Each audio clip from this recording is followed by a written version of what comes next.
Pues a mí me pidieron que les compartiera un poco mi experiencia de ser un estudiante haciendo mis prácticas en la NASA a convertirme en un ingeniero de tiempo completo. Primero que nada quería preguntarles cuántos estudiantes tenemos ahorita. Excelente. Profesores, maestros. Excelente. ¿Qué tipo de estudiantes son? ¿Ingenieros, científicos? Ingenieros. ¿Qué tipo de ingeniería? Bioquímica. ¿Química? Bioquímica. Bioquímica, en sistemas, Aeronáutica, aeronáutica, telecomunicaciones, comunicaciones, excelente. Pues, me agrada mucho que tengamos un grupo muy diverso porque la NASA es muy diversa. Nosotros contratamos a ingenieros de todas las ramas, ¿cuál es de todas las carreras.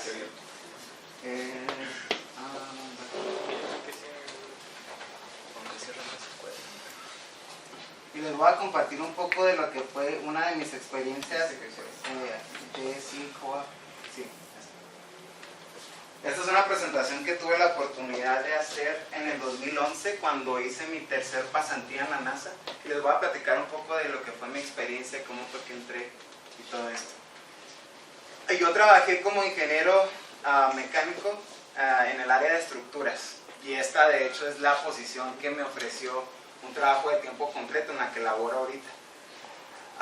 En la división de estructuras tenemos un grupo específico que está encargado de dinámica y de fuerzas en las estructuras, que esencialmente se puede resumir en que somos el grupo de la segunda ley de Newton, fuerzas igual a masa por aceleración. Eso es lo que hacemos. Les voy a dar una pequeña introducción a lo que es la vibroacústica y les voy a hablar de uno de mis proyectos, las contribuciones que pude hacer como estudiante trabajando en la NASA, las habilidades que adquirí y algunas otras cosas. Yo de hecho soy de la ciudad de Delicia, Chihuahua. Ahí hice mi escuela primaria, secundaria y parte de la preparatoria. Cuando terminé mi primer año de preparatoria, un primo mío que estaba estudiando en El Paso, Texas, me hizo la invitación de que me fuera a terminar la prepa allá para que aprendiera inglés y eventualmente fuera a la universidad en Estados Unidos. Y le acepté la invitación. Entonces a los 16 años me fui a vivir con mi primo al Paso, Texas. Ahí terminé la preparatoria. Hice mi carrera universitaria en la Universidad de Texas en El Paso, donde me gradué de ingeniero mecánico en diciembre del 2012. Y gracias a Dios tuve la oportunidad de recibir varios honores y reconocimientos, como ser uno de los 10 graduados de la universidad cuando me gradué de mi generación. La NASA me reconoció como embajador estudiantil y recibí varias becas.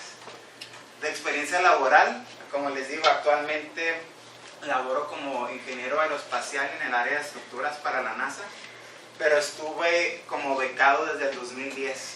Pero como ingeniero de tiempo completo tengo apenas aproximadamente año y medio.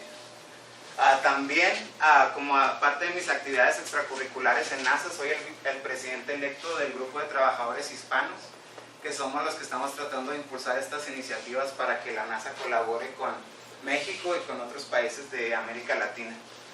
También cuando estuve en la universidad tuve la oportunidad de trabajar como investigador en el centro de Lockheed Martin Aerospace, y también fui asistente de maestro para el departamento de física, bla, bla,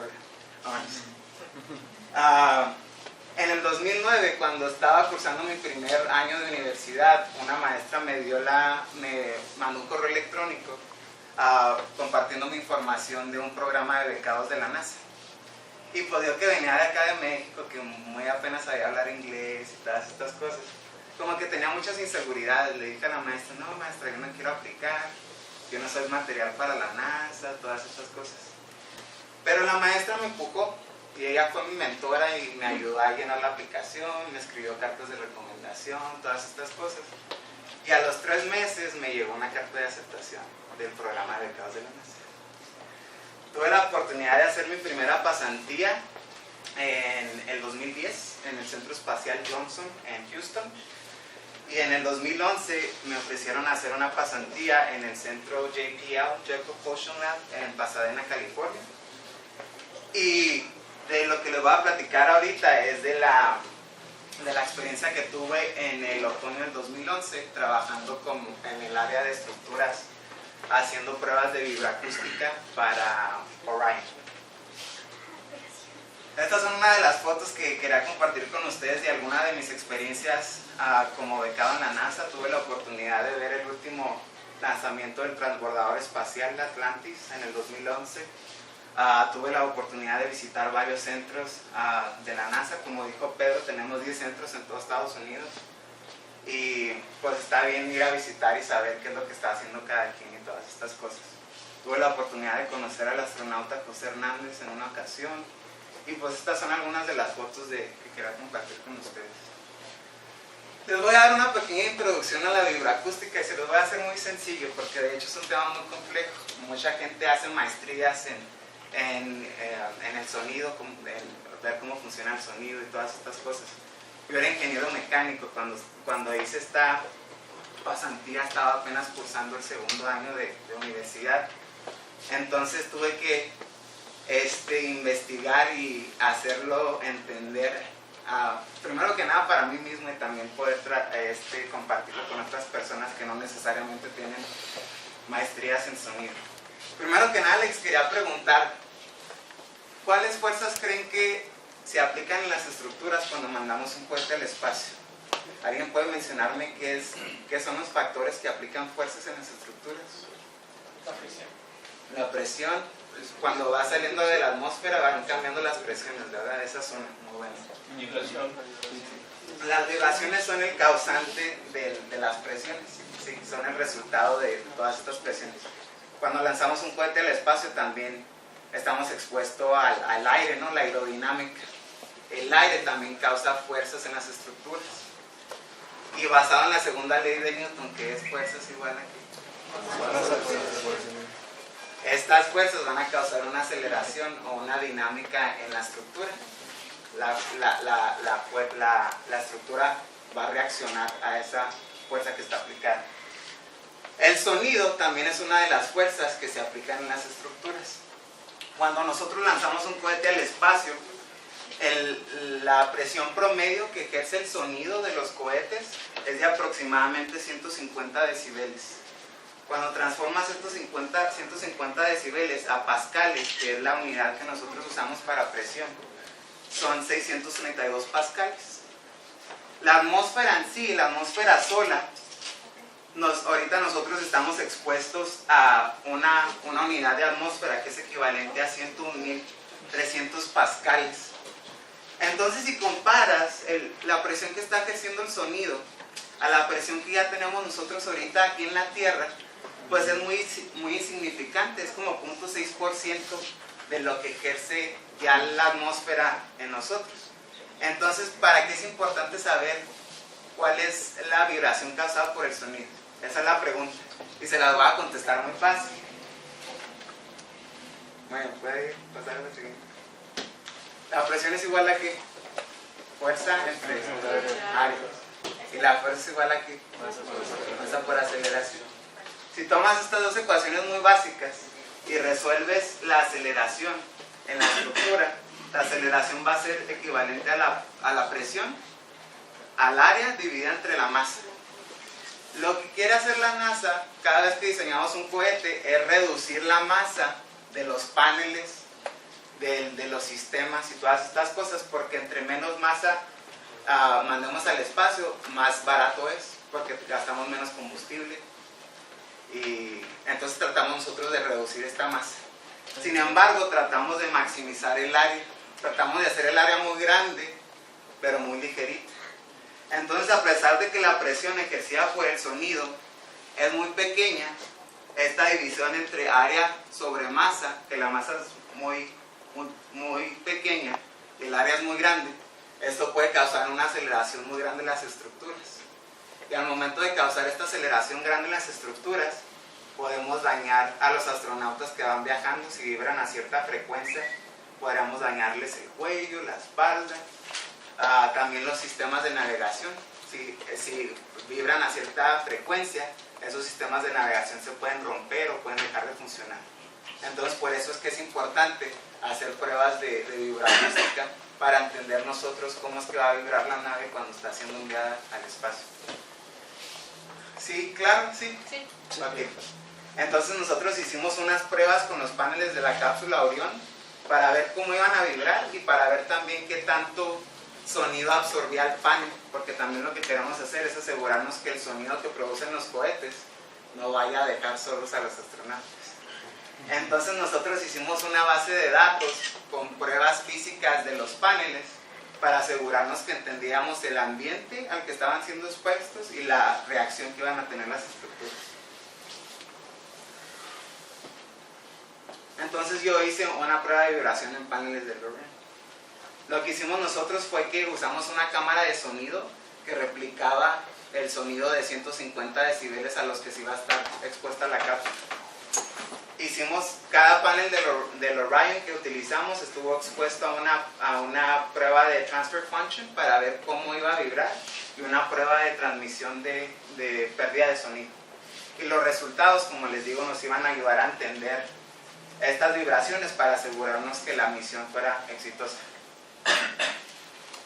Estos son los paneles que probamos.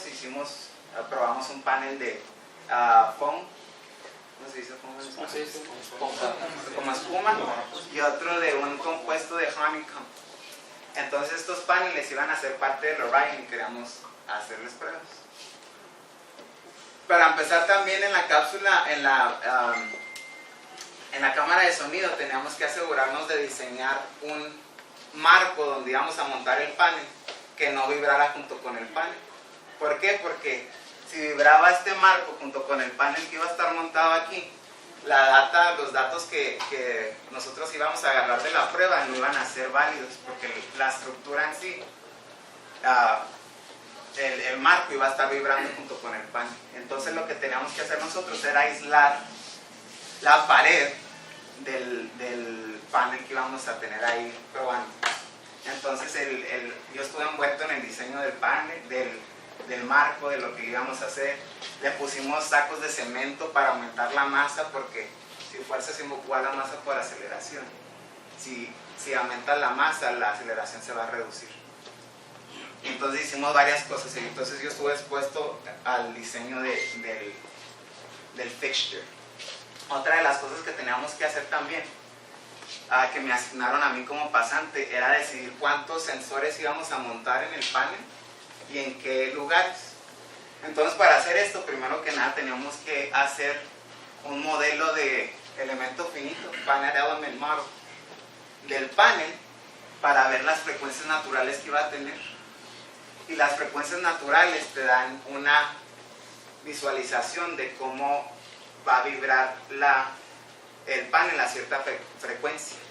Entonces lo que nosotros queríamos hacer era asegurarnos que hubiera sensores en las áreas donde iba a vibrar más la estructura. Entonces yo hice la prueba, hice el modelo y decidimos agarrar estas locaciones para montar los sensores. Como resultado nos dimos cuenta que el panel de honeycomb tenía menos aceleración que el panel de goma. ¿Sí? De espuma. El estudio concluyó que el honeycomb, el material de honeycomb, era mejor para reducir aceleraciones, pero también dijimos que las pruebas no eran necesarias, también se tenían que hacer otro tipo de pruebas con otros ambientes, con otras fuerzas. Entonces el diseño es muy complejo. Lo que hacemos nosotros ahí en mi división, cuando analizamos las dinámicas, es que a nosotros los diseñadores de los cohetes nos mandan los modelos, nosotros hacemos las pruebas y mandamos nuestros resultados y les mandamos recomendaciones de que, oye, mira, hay una vibración muy cerca de este sistema que es muy crítico, te recomendamos que hagas esto y esto, que le aumentes la masa aquí para disipar la vibración, y luego les mandamos todas las recomendaciones a los diseñadores y ellos rediseñan y nos vuelven a mandar el modelo y hacemos este ciclo hasta estar seguros que la seguridad en los cohetes, en cuanto se refiere a vibraciones y dinámica, esté dentro del factor de seguridad, factor safety. Otras experiencias que tuve, esa vez que hice mi pasantía, tuve la oportunidad de conocer a Jim Kranz, que si han visto la película de Apolo 13, es el señor que trae su saquito blanco. De hecho, yo cuando me dijeron, dije, ay, igual le trae saquito blanco, pero no. Tuve la oportunidad oportunidad también de conocer, de hacer varias actividades de divulgación de la ciencia y la tecnología. Como comentó Pedro, a nosotros la NASA nos da la oportunidad de ir a las escuelas a platicarle a los niños de lo que estamos haciendo, de todas estas cosas para motivarlos. Tuve la oportunidad de conocer a 2 miembros de la tripulación del último vuelo del transbordador espacial, que fue el que fue a ver de hecho en Cabo Cañaveral, la foto que les enseñé. Y luego además en la NASA hay varios laboratorios de las piedras lunares, de los aviones que utiliza la NASA, de la réplica del Space Shuttle que utilizan para entrenar a los astronautas.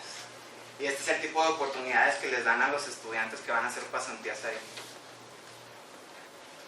Mis contribuciones, pues como estudiante tuve la fortuna de hacer una contribución a uno de los proyectos más grandes que está haciendo la NASA, que es el Orion.